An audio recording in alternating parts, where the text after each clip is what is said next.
intensi misa pagi hari ini. Mohon keselamatan jiwa yang kekal bagi semua saudara yang kita doakan. Dan tambahan intensi ucapan syukur atas terkabulnya novena 3 kali Salam Maria. Marilah berdoa.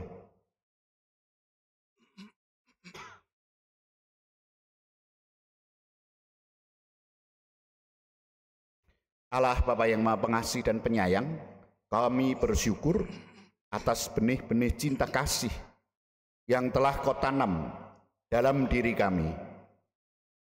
Ajarilah kami untuk terus-menerus mengembangkan cinta kasih dalam diri kami ini, sehingga kami semakin mencintai Engkau dan sesama secara nyata. Karena cinta itulah ya Allah, kami pagi hari ini berdoa untuk sanak keluarga kami yang sudah meninggal.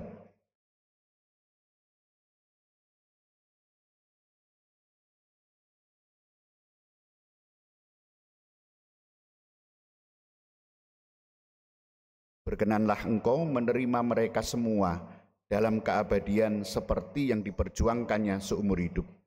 Kami juga mengucap syukur atas terkabulnya permohonan novena 3 kali Salam Maria.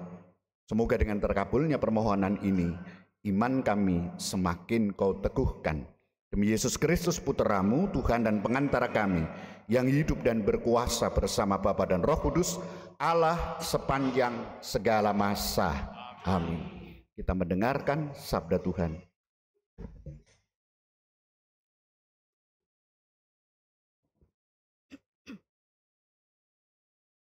Bacaan dari Kitab Ulangan. Sekali peristiwa, Musa berkata kepada bangsanya, "Seumur hidup, hendaknya engkau dan anak cucumu takut akan Tuhan Allahmu, serta berpegang pada segala ketetapan dan perintahnya yang kusampaikan kepadamu. Dan supaya lanjut umurmu, dengarlah hai orang Israel. Lakukanlah ketetapan dan perintah itu dengan setia, supaya baiklah keadaanmu dan supaya kamu menjadi sangat banyak, seperti yang dijanjikan Tuhan Allah nenek moyangmu kepadamu di suatu negeri yang berlimpah-limpah susu dan madunya. Dengarlah hai orang Israel, Tuhan itu Allah kita, Tuhan itu Esa. Kasihilah Tuhan Allahmu dengan segenap hati, dengan segenap jiwa, dan dengan segenap kekuatanmu. Apa yang kuperintahkan kepadamu pada hari ini, haruslah engkau perhatikan." Demikianlah sabda Tuhan.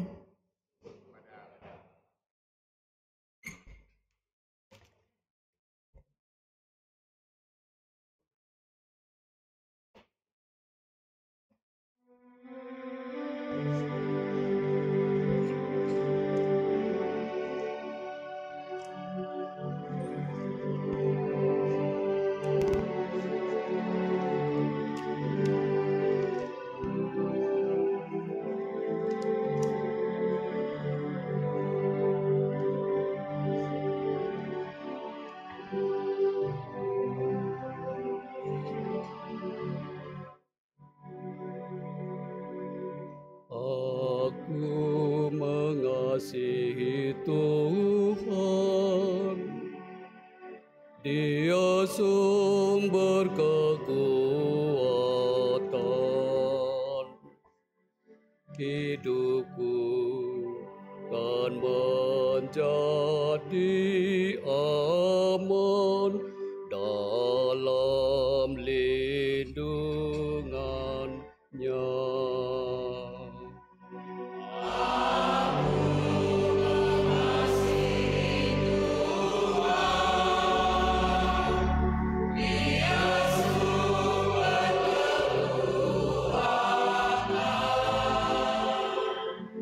Hidupku kan menjadi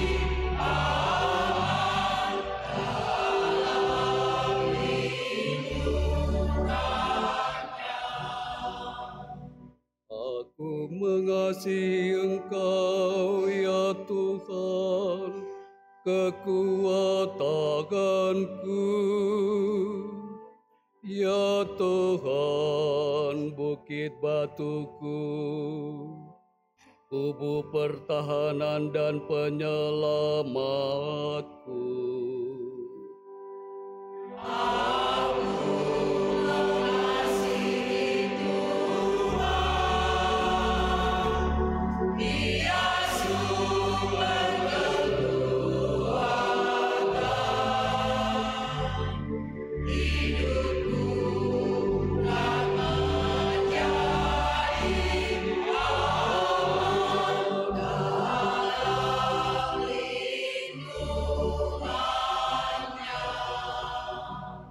Allahku, gunung batuku, tempat aku berlindung,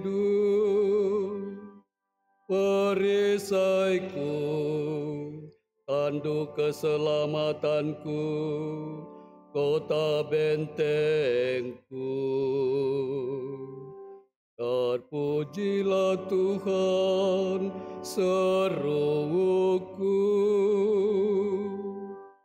maka aku pun selamat dari para musuhku.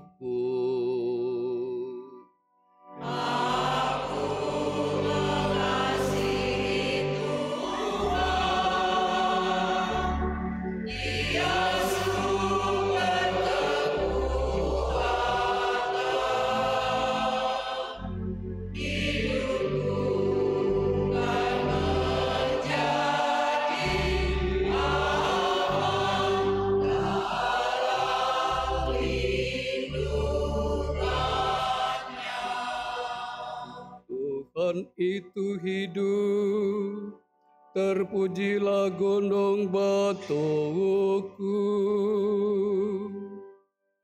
dan mulialah Allah penyelamatku. Tuhan mengaruniakan keselamatan yang besar kepada raja yang diangkatnya. Ia menunjukkan kasih setia kepada orang yang diurapinya.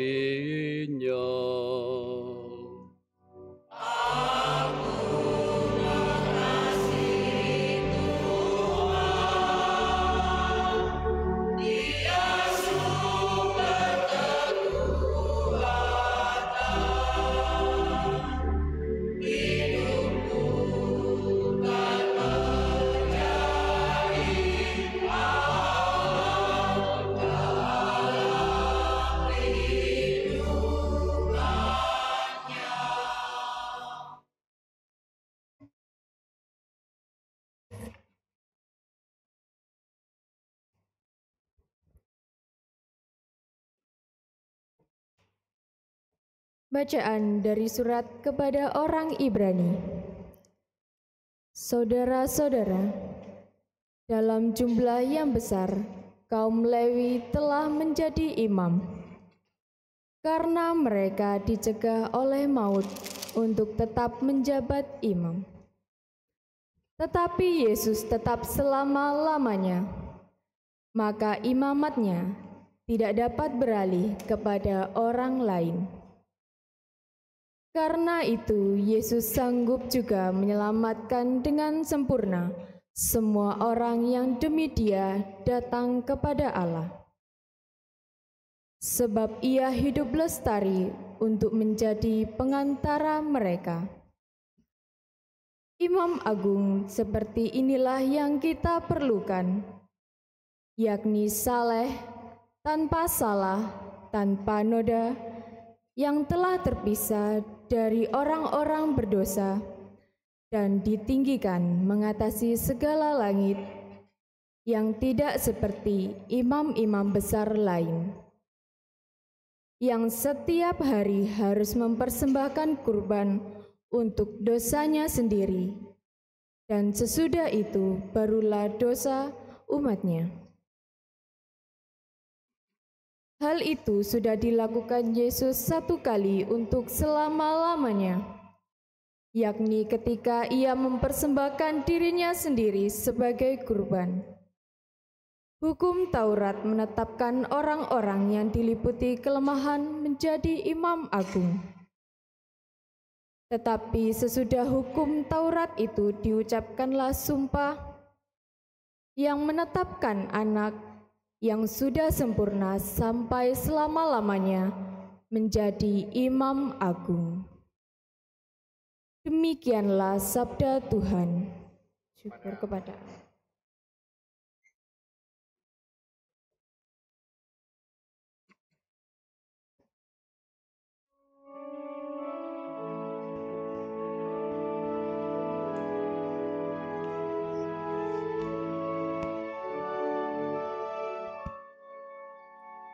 Haleluya, haleluya, haleluya, haleluya.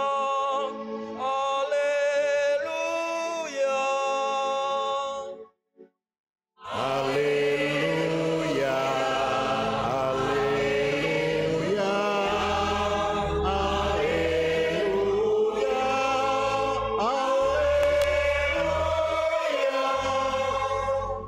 Jika seorang mengasihi aku, ia akan menuruti firman-Ku. Bapa-Ku akan mengasihi dia, dan kami akan datang kepadanya. Haleluya, haleluya, haleluya, haleluya.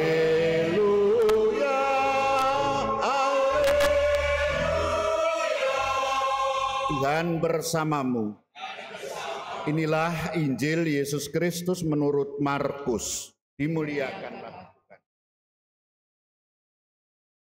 Pada suatu hari, seorang ahli Taurat datang kepada Yesus dan bertanya, "Perintah manakah yang paling utama?" Yesus menjawab, "Perintah yang terutama ialah, dengarlah, hai orang Israel, Tuhanlah Allah kita, Tuhan itu esa.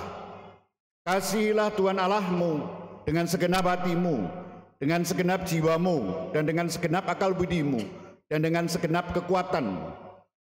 Perintah yang kedua ialah, kasihilah sesamamu manusia seperti dirimu sendiri. Tidak ada perintah lain yang lebih utama daripada kedua perintah ini." Lalu kata ahli Taurat itu kepada Yesus, "Guru, tepat sekali apa yang kau katakan, bahwa Allah itu esa dan tidak ada yang lain kecuali Dia. Memang mengasihi Dia dengan segenap hati dan dengan segenap pengertian, dengan segenap kekuatan, serta mengasihi sesama manusia seperti diri sendiri jauh lebih utama daripada semua kurban bakaran dan kurban lainnya." Yesus melihat bagaimana orang itu menjawab dengan bijaksana, lalu ia berkata, "Engkau tidak jauh dari kerajaan Allah." Sesudah itu tidak seorang pun berani lagi menanyakan sesuatu kepada Yesus. Demikianlah Injil Tuhan. Terpujilah Kristus.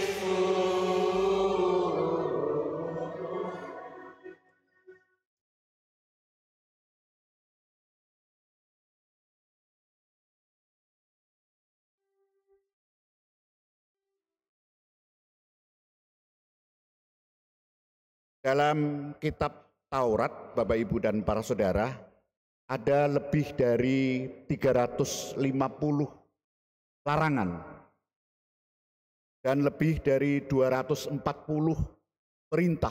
Misalnya soal makanan yang boleh apa, lalu hari-hari apa, hukum hari Sabat, itu kira-kira 350 larangan dan 240 lebih perintah. Saking banyaknya terjadi kebingungan mana yang penting dan utama dari semua perintah itu. Kalau mempersembahkan korban, korbannya harus merpati yang demikian, harus makanannya banyak sekali. Mana yang penting dan utama? Oleh karena itulah seorang ahli Taurat bertanya kepada Tuhan Yesus, perintah manakah yang paling utama? Tuhan Yesus menjawab, kasih kepada Allah, dan yang kedua, kasih kepada sesama. Tidak ada perintah lain yang lebih utama daripada kedua perintah ini. Para saudara, beberapa hal menarik dari kata-kata sederhana ini. Yang pertama, Tuhan Yesus menyempurnakan yang telah ditegaskan Musa. Kita dengar dalam bacaan pertama, dengarlah hai orang Israel, Tuhan itu Allah kita, Tuhan itu Esa. Tuhan itu Esa. Kasihilah Tuhan Allahmu dengan segenap hatimu, dengan segenap jiwa, dan dengan segenap kekuatanmu. Musa menegaskan kasih kepada Allah. Tuhan Yesus menyempurnakannya dengan menegaskan kasih yang kedua. Kasihilah sesamamu manusia seperti dirimu sendiri. Menyempurnakan, mengutuhkan, dan sekaligus menegaskan kembali. Itu yang pertama. Yang kedua, para saudara, kasih kepada sesama disebut Tuhan Yesus perintah yang kedua. Perintah yang kedua. Apakah kasih kepada sesama itu menjadi kasih kelas nomor 2? Bisa dinomor 2-kan? Sama sekali bukan itu maksudnya. Tuhan Yesus menyebut kasih kepada Allah sebagai yang pertama, menunjukkan bahwa kasih itu berasal, bersumber pertama kali dari Allah. Allah adalah kasih. Maka mengasihi Allah menjadi sumber kekuatan untuk mengasihi sesama. Kasih kepada Allah harus mengalir, harus bermuara pada kasih kepada sesama. Itu yang kedua. Jika Tuhan Yesus menyebutkan yang kedua, itu bukan berarti nomor 2. Konsekuensi yang mengalir dari yang pertama. Yang ketiga, para saudara, menjadi jelas sekali Allah tidak mungkin dipisahkan dari sesama, dan selanjutnya sesama tidak mungkin dipisahkan dari Allah. Semakin orang mengasihi Allah, pasti semakin peduli pada orang lain, pada sesama. Dengan demikian, bagi Tuhan Yesus tidak mungkin sama sekali terjadi orang yang kusuk beribadat namun memaki-maki sesamanya kafir. Tidak mungkin. Orang yang sungguh berbakti kepada Allah, kusuk beribadat, tidak mungkin menyia-nyiakan, mengorbankan, menyakiti sesamanya. Bagi Tuhan Yesus tidak mungkin. Maka para saudara, bagi Tuhan Yesus semakin mengasihi Allah, semakin menghormati Allah, semakin memuliakan Allah, itu berarti sungguh menghargai, menghormati manusia. Tidak mungkin tidak. Maka jika tidak menghormati sesama, pasti tidak menghormati Allah. Itu pasti. Maka kalau saya dan Bapak Ibu tidak saling menghargai, lalu kita berdoa, lalu seolah-olah berdoa hebat, omong kosong. Itu omong kosong. Itu yang ketiga. Yang keempat, kasih kepada Allah merupakan sumber kekuatan untuk mengasihi sesama. Tetapi ini tidak berhenti begitu saja. Tidak. Tidak berhenti, tidak stagnan. Kasih kepada Allah dan kasih kepada sesama tidak statis, namun dinamis, seperti seperti spiral yang terus naik. Artinya, awalnya, sumbernya memang hubungan kasih dengan Allah. Dan kemudian bermuara pada kasih kepada sesama. Selanjutnya, kasih kepada sesama ini akan membawa semakin dekat dengan Allah. Dan begitu terus selanjutnya, begitu terus, tidak mungkin terpisahkan. Maka Bapak Ibu dan para saudara, hubungan dekat dengan Allah akan bermuara kepedulian mengasihi sesama. Demikian pula selanjutnya, di dalam wajah sesama melihat kehadiran Allah. Di dalam kehadiran Allah mengalami sesama. Sesama adalah Allah yang kelihatan. Yang kelima, tiga pihak yang terlibat terus-menerus. Allah, diri sendiri, dan sesama. Subjeknya diri sendiri. Oleh karena itu Tuhan Yesus mengajak para muridnya untuk menyadari ada kasih Allah diberikan pada saya dan para saudara.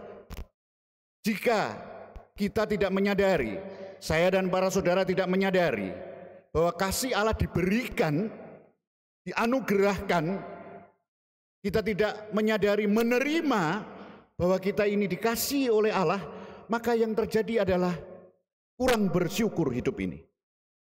Sungguh kurang bersyukur. Atau tidak mensyukuri hidup ini. Kurang bersyukur atau tidak mensyukuri hidup ini adalah indikasi tidak menyadari bahwa Allah mengasihi saya. Allah mengasihi Bapak Ibu. Jika kita sulit menerima diri bahwa kita ini dikasihi oleh Allah, kurang mensyukuri, tidak mensyukuri, maka hidup kita juga sulit mengasihi sesama. Pasti itu. Coba aja lihat orang-orang yang mengeluh terus-menerus, angel mersenani sesamanya. Pasti. Kurang, mengeluh, pasti sulit. Alasannya banyak sekali. Maka Bapak Ibu dan para saudara, jika kita sulit menerima diri bahwa kita dikasihi oleh Allah, kurang atau tidak mensyukuri hidup, maka yang terjadi adalah iri hati, dendam, bersaing, mudah menyalahkan, mudah mengadili, mudah menghukum, kikir, kurang peduli, wah segala macam itu. Itu punjernya adalah kasih kepada Allah yang tidak bermuara pada kasih kepada sesama. Penuh pamrih, ingin ucapan terima kasih terus menerus. Pertanyaan berikutnya, siapa sesama itu? Siapa sesamaku? Sesamaku adalah pasti yang bukan aku, orang lain. Siapa sesama keluargaku? Sesama keluargaku pasti yang bukan keluargaku. Maka kalau pertanyaannya ditanyakan kepada kita sebagai gereja, siapa sesama gereja? Yang bukan gereja tentu. Yang bukan murid-murid Kristus pasti. Maka Bapak Ibu dan para saudara, Tuhan Yesus tidak hanya mengajari kita secara personal individual, tetapi juga komuniter. Siapa sesama bagi gereja? Tentu yang bukan gereja. Artinya, siapa saja yang bukan termasuk anggota gereja. Dengan demikian, kasih kepada sesama dalam aspek komuniter, aspek bersama, kehidupan komuniter adalah kasih kepada mereka yang bukan gereja. Siapa saja, semua saja, tanpa perbedaan apapun. Kalau ditambahkan kasih kepada sesama, sesamaku siapa? Ya bukan aku tentu. Sesama gereja siapa? Ya bukan gereja. Maka Bapak Ibu dan para saudara, mohon kekuatan Allah agar saya dan para saudara tidak terjebak pada aspek personal individual belaka, tetapi dalam mengasihi membawa aspek komuniter. Mengasihi yang bukan gereja, mengasihi yang bukan murid Kristus, mengasihi semua orang. Ini tidak mudah. Hanya dengan kekuatan Allah kita mampu mewujudkan kasih kepada sesama dengan tulus. Terus menerus kita mohon rahmat Allah agar kita semakin dimurnikan dalam mengasihi Allah dan sesama. Berkat Allah senantiasa menyertai kita semua. Amin. Kita hening sebentar para saudara, kita kembali kepada diri kita masing-masing. Bagaimana selama ini kita menghidupi hukum utama dan paling penting jalan keselamatan ini. Kasih kepada Allah dan kasih kepada sesama. Apa saja hambatan yang sering kita jumpai dalam perjuangan ini? Kapan kita menang terhadap hambatan?